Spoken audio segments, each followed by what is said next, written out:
আমাদের গৌরাঙ্গ মহাপ্রভু সচিগর্ভ সিন্ধু মাঝারি যদি না আসতেন তাহলে আজ এই 2025-এ বসে আপনারাও কীর্তন শুনতে পারতেন না, আর আমাদের মতো অধমদের কীর্তন শ্রবণ করারও হতো না বাবা।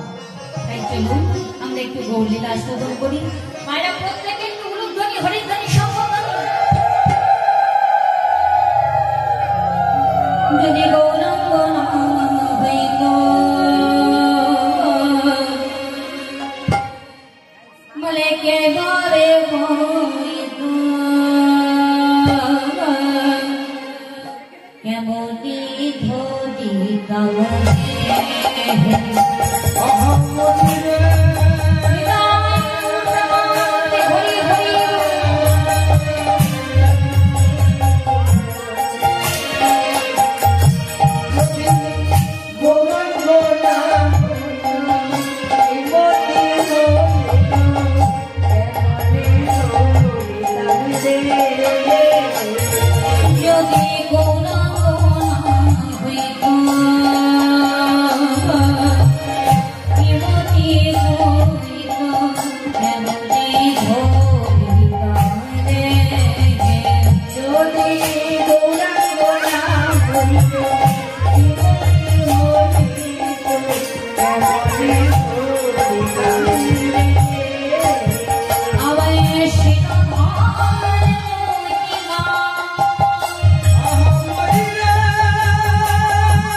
যদি গৌরাঙ্গ না হইত তবে কি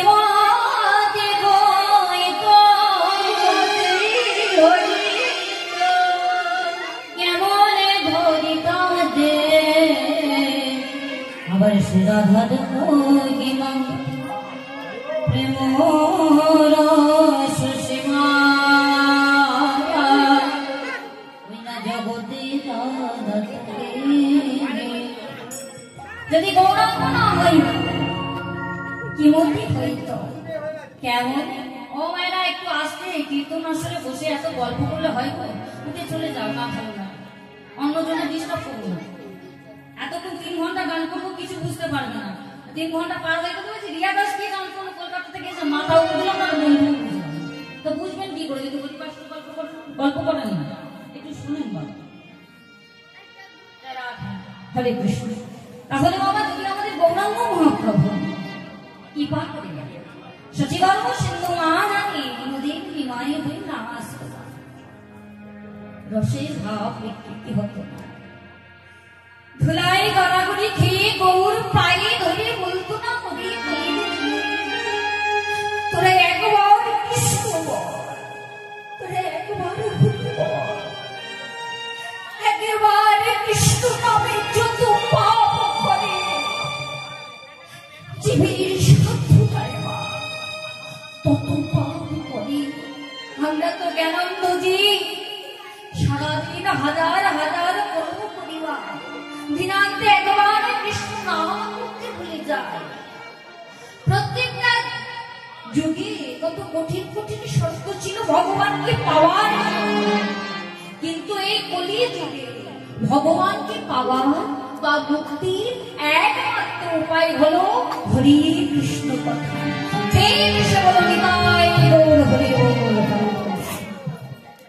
আজ আমরা গৌর হরির লীলা শ্রবণ করবো বাবা। তাহলে যদি গৌর না থাকতো এই জগতে আমাদের লীলা একদম শোনা হতো না। আগে কি বলছে জানো? বলছে মধুর বৃন্দাবন বিপিন মাধুরী প্রবেশ চাতুরী সার।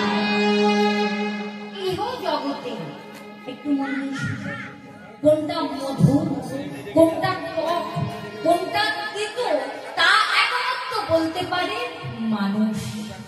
তাই তো মানুষকে বলা হলো সর্বশ্রেষ্ঠ জীব।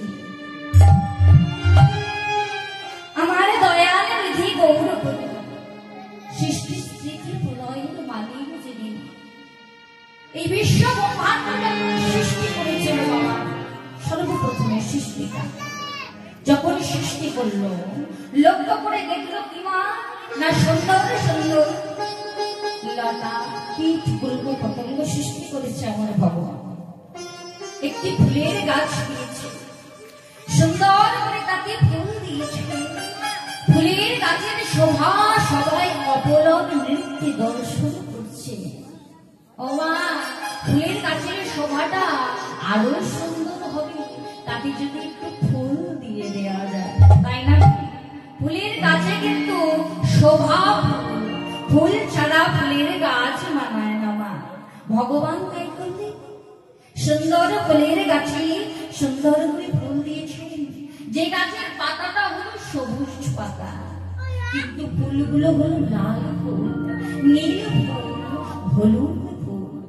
ভগবান লক্ষ্য করছে ফুলের গাছের শোভাটা আরো সুন্দর লাগবে বাবা যদি তার মধ্যে একটি লাবণ্যময় প্রজাপতি দিয়ে দেওয়া যায়। যেই না প্রজাপতি দিলেন বাবা, সঙ্গে সঙ্গে লক্ষ্য করলেন সেই ফুলের গাছের প্রজাপতির শোভাও সবাই দেখছে। তৎক্ষণা আমার ভগবানকে কেউ বলছে না হে দয়াময়, তোমার সৃষ্টিটা অতুলনীয়, তোমার সৃষ্টির কোনো তুলনা হয় না, তোমাকে ধন্যবাদ, তোমাকে থ্যাংক ইউ, আমাকে কেউ বলছে না। ভগবান লক্ষ্য করলেন সুন্দর ঘাস তৈরি করেছে ভগবান, গাভীতে সেই ঘাসগুলো ক্ষুধা নিবারণ করার জন্য, নিবৃত্তি করার জন্য গাভীতে ঘাসগুলো ভক্ষণ করছে। তথাপি গাভী ভগবানকে বলছে না দয়াময় তোমাকে ধন্যবাদ। ভগবান কি করলেন বাবা? নির্জনে নিবৃত্তে বসে চিন্তা করলেন। ভগবান মনে মনে চিন্তা করলেন ওরা যে আমাকে ধন্যবাদ দেবে, এই ধন্যবাদ দেওয়ার মতো মানবিকতা ওই পশু পক্ষী জীবের মধ্যে নাই। তাই ভগবান আমার কি করলেন? মনুষ্য দেহ সৃষ্টি করলেন, 206খানা হাড় দিয়ে রক্ত মাংসের বাঁধন দিয়ে সৃষ্টি করলেন মনুষ্য দেহ।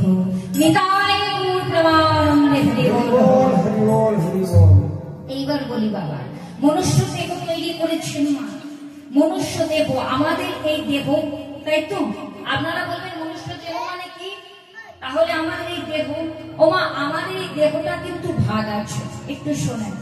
আমাদের এই দেহটা হলো 5 তলা ঘর। ও মায়েরা, ঘর দেখেছেন তো 5 তলা? বলে এখনকার দিনে প্রায় সবার 2 তলা 3 তলা হয়ে যাচ্ছে। এই আমাদের ঘরটা হলো 5 তলা। এইবার মায়েরা বলবেন যে একটু বুঝিয়ে বলে দাও মা, দেহের ঘরটা কি করে 5 তলা হলো, তাই না? শুধু বলে চলে গেলে তো হবে না, আপনারা জিজ্ঞাসা করে নিন, নইলে তো ঠকে যাবেন, তাই না? হরে কৃষ্ণ। আমাদের এই দেহ ঘরটা হলো 5 তলা ঘর বাবা, যার প্রথম তলায় দিয়েছে খেতি অর্থাৎ মাটি।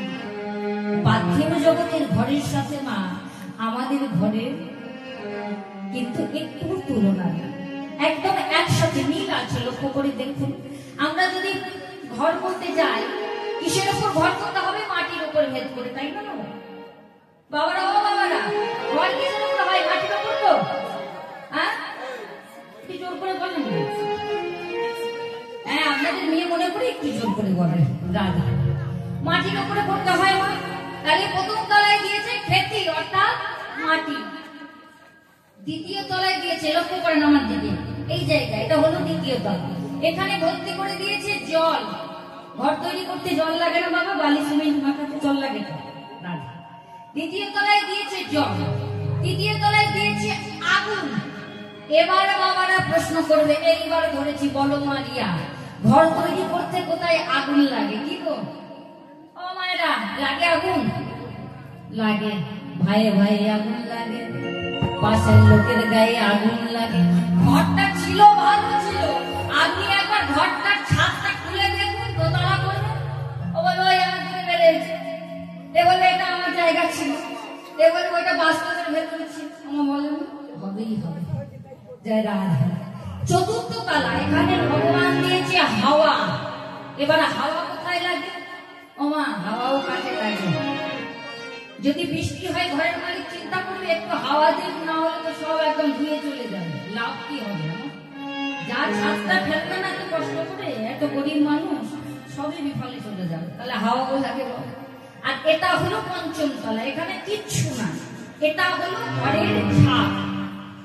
ভজনিয়া যারা, সাধনিয়া যারা, তারা যদি ভজনের মাধ্যম দিয়ে ঘরের মালিকটাকে টেনে এই ছাদের মধ্যে তুলতে পারে, তারা এই হরিবাসনে বসে বলে দেয়, বাবা দিল্লিতে তার ভক্ত কি করছে। যারা সাধক মহাজন কেবলমাত্র তারাই বলতে পারে, আমরা পারবো না বাবা, আমাদের সাধন নাই, ভক্তি নাই, ভাব নাই। রাধে রাধে। এইবার শুনেন বাবা, আমাদের দেহটা যদি পাঁচতলা ঘর হলো, আমাদের এই দেহের মধ্যে কোথায় বাস করে? আমার দেহ ঘরের মালিক। মালিক ছাড়া ঘর হবে না। এই যে এটা দেখতে পাচ্ছেন, এটা কি বলুন তো? এটা আমার হাত, হাত তো এটা আমার, এটা চোখ। বলে কীর্তন আসলে হাত আর চোখ দেখাচ্ছে কেন? কি বলবে বলো না বাবা? ভগবান না করুক, আপনাদের এখানে কীর্তন করে কালকে সকালবেলা মল্লিকপুর বেনিবাড়ি আমার কীর্তন আছে 8টাতে। এই রাস্তায় যেতে যেতে কোনো অ্যাক্সিডেন্টে, কোনো দুর্ঘটনায় আমার পাটা কেটে বাদ দিতে হয় না মামা? হয়তো হাতটা কেটে বাদ দিতে হবে। কত মানুষ তো অন্ধ, চোখে দেখতে পায় না, কত মানুষ খঞ্জ খোড়া, পায়ে চলতে পারে না, কিন্তু তারা কি মরে যায় বাবা? মরে যায়। হাতটা যদি কেটে বাদ দিতে হয় অপারেশন করে, তবুও মানুষ বেঁচে থাকে। পাটা যদি কেটে বাদ দিতে হয় তবুও বেঁচে থাকে। চোখে যদি না দেখতে পায় তবুও বেঁচে থাকে। তাহলে দেহের মধ্যে এমন কোন জিনিস আছে যে জিনিসটা যদি একবার বেরিয়ে যায় বাবা, এই দেহের আর কোনো মূল্য থাকবে না। সেই তাই সেই দেহ ঘরের মালিকটা কি না? সেটা হলো আমার আমি স্বরূপ, আমার পরম আত্মা। কোথায় বাস করে বাবা? এই 3 তলা আর 4 তলার মাঝখানে। ভালো করে লক্ষ্য করে, 3 তলায় দিয়েছে জল, 3 তলায় ভর্তি করে দিয়েছে আগুন, আর 4র্থ তলায় ভর্তি করে দিয়েছে হাওয়া। এর মাঝখানে মিডিল পজিশনে বাস করে আমার আমি স্বরূপ, আমার পরম আত্মা। কেমন ভাবে বাস করে? আমার পদকর্তা বলছে, শোনো, ওই না খাঁচার ভিতর পাখি কেমনে আসে না, পাখি খাঁচার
যদি একবার আমরা ছেড়ে দিই বাবা আর কি ফিরে আসে, তাই তো বলছে মন তুই রইলি মন তুই রইলি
এবার যাই চলুন মথুরা দুদেশ ধাম মধুর বৃন্দাবন।